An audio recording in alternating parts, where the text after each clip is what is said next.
Photo తీసుకుంటే మేమంతా అసలు వీడియోలు ఎట్లా తీసుకున్నాం మళ్ళీ ఇప్పుడు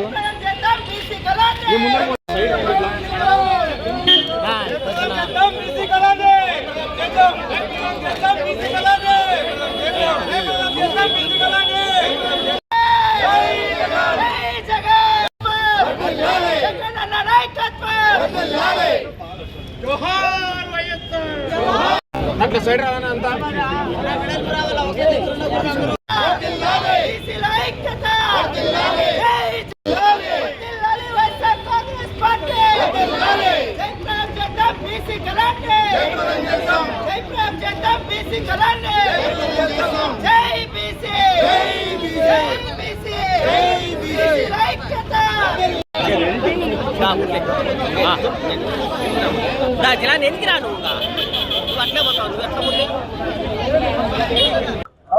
రిజర్వేషన్లకు మాత్రమే పరిమితం కాకుండా వెనుకబడిన కులాలందరినీ కూడా ఐకమత్యంగా వెనుకబడిన కులాలంటే బ్యాక్వర్డ్ క్యాస్ట్ కాదు బ్యాక్ బోన్ క్యాస్ట్లు అని చెప్పేసి ఆ రోజు జగన్మోహన్ రెడ్డి గారు బహిరంగంగా చెప్పేదే కాకుండా ఆచరణలో కూడా పెట్టేసి అనేకంగా కూడా మంత్రివర్గ కూర్పు దగ్గర నుంచి వారికి సామాజికంగా అభివృద్ధి చేసే దాంట్లో కానీ అన్ని రకాల కూడా తోడ్పడారు. కానీ ఈ రోజు ఈ కూటమి ప్రభుత్వంలో బీసీలలో వచ్చేసి అనగదొక్కే ధోరణిలో కూడా ఈ రోజు కూడా పోతా ఉంది.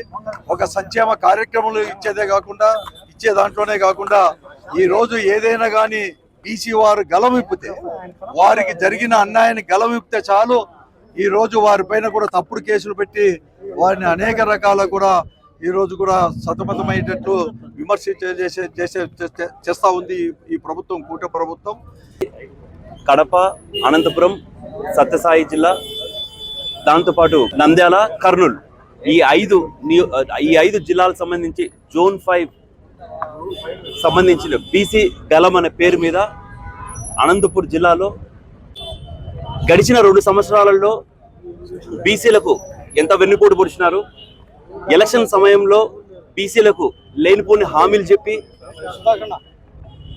ఎన్నో పథకాలు బీసీలకు ఇస్తామని చెప్పి వెన్నుపోటు పొడిచిన ప్రభుత్వాన్ని నిలదీస్తూ, అదేవిధంగా మా నాయకుడు మా జగన్మోహన్ రెడ్డి గారు 2019 నుంచి 2024 వరకు బీసీ అంటే బ్యాక్వర్డ్ క్యాస్ట్ కాదు, ఒక బ్యాక్ బోన్ క్లాస్ అని చెప్పి బీసీలకు పెద్దపీట ఎంత వేసినారు. కేవలం ఈ ప్రభుత్వంని బీసీలను ఒక ఓటు బ్యాంక్గా వాడుకుని తప్పితే ప్రతి ఎన్నికల ముందర చంద్రబాబు నాయుడు గారు ఒక్కొక్క ఎన్నికలప్పుడు ఒక్కొక్క విధంగా ఒక స్లోగన్ తీసుకొని ఒకసారేమో ఇది బీసీల పార్టీ అంటాడు, ఒకసారేమో ఇది బీసీలకు వెన్నుముక అంటాడు, మరొకసారేమో నేను బీసీ పక్షపాతిని అంటాడు. ప్రతి ఎన్నికల ముందర బీసీలను మభ్యపెట్టడం, బీసీలను వాడుకోవటం, అధికారంలోకి వచ్చిన తర్వాత ఈ రాష్ట్రంలో ఉన్నటువంటి బీసీలను నయవంచనకు గురి చేసేటటువంటి పరిస్థితులు మనకందరికీ తెలుసు, మనం అందరం చూస్తూ ఉన్నాం. గత ఎన్నికల ముందర ఎన్నో హామీలు ఇవ్వటం, అధికారంలోకి వచ్చిన తర్వాత ఈ 2 సంవత్సరాలు అవుతా ఉంది. ఈ 2 సంవత్సరాలుగా చంద్రబాబు నాయుడు గారు మా వెనుకబడిన తరగతులకు ఇచ్చినటువంటి హామీలు ఏమయ్యాయా అని అడిగితే సమాధానం లేదు. ఎంతసేపు ఉన్నా కూడా బీసీలకు సంబంధించినటువంటి అన్ని వర్గాలను ఒక పక్కన అణిచివేసేటటువంటి ధోరణిలో చూస్తూ ఉన్నాం.